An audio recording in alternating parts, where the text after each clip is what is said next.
యాదాద్రి భువనగిరి జిల్లా ఖమ్మంలో జరిగే బీసీ రౌండ్ టేబుల్ సమావేశానికి పర్యటక వెళ్తున్న ఎమ్మెల్సీ కవితకు చౌటుప్పల్ పట్టణ కేంద్రంలో మునుగోడు నియోజకవర్గ ఇన్ఛార్జ్ కూసుకుంట్ల ప్రభాకర్ రెడ్డి ఆధ్వర్యంలో ఘన స్వాగతం పలికారు బీఆర్ఎస్ పార్టీ కార్యకర్తలు. అనంతరం కవిత మీడియాతో మాట్లాడారు. నేడు ఖమ్మం జిల్లాలో జరుగుతున్న బీసీ రౌండ్ టేబుల్ సమావేశానికి వెళ్తున్నాను. మునుగోడు నియోజకవర్గం ఘన స్వాగతం పలికారు. మునుగోడు నియోజకవర్గంలో రాజగోపాల్ రెడ్డి అధికారంలో ఉన్నారు. ఈ ప్రాంత ట్రిబుల్ ఆర్ రైతులు చాలా ఇబ్బందులు పడుతున్నారు. ట్రిబుల్ ఆర్ రైతులకు గతంలో ముఖ్యమంత్రి రేవంత్ రెడ్డి అండగా ఉంటారని తెలిపారు. ఈరోజు ఖమ్మం జిల్లాలో జరుగుతున్నటువంటి బీసీ రౌండ్ టేబుల్ సమావేశానికి హాజరవడానికి వెళ్తూ మార్గం మధ్యలో మరి మునుగోడు నియోజకవర్గంలో చౌటుప్పల్ మండలంలో మా నాయకులను అందరినీ కూడా కలవడానికి ఆగడం జరిగింది. ఇక్కడ మునుగోడు మండలంలో మరి కాంగ్రెస్ పార్టీ నుండి రాజగోపాల్ రెడ్డి గారు అధికారంలో ఉన్నారు, వారు ఎమ్మెల్యేగా ఉన్నారు.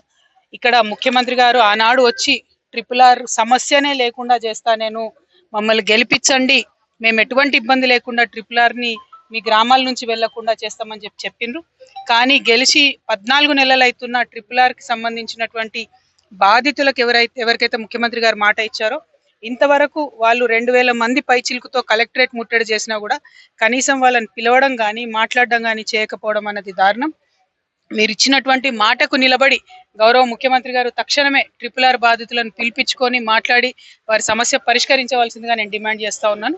రాజగోపాల్ రెడ్డి గారు ఈ విషయంలో చొరవ తీసుకోవాలని కూడా మేము డిమాండ్ చేస్తా ఉన్నాం. మరి మునుగోడులో ఉన్నటువంటి అందరికీ కూడా విజ్ఞప్తి చేసేది ఒకటే, తెలంగాణ రాష్ట్రం తెచ్చుకున్నదే అందరూ బాగుండాలి, అందరం కూడా చక్కగా ఉండాలనే విషయంలోనే. కాబట్టి ఇవాళ బీఆర్ఎస్ పార్టీ మీ అందరి పక్షాన కూడా నిలబడి పోరాటం చేస్తా ఉన్నది. Thank you. జై తెలంగాణ.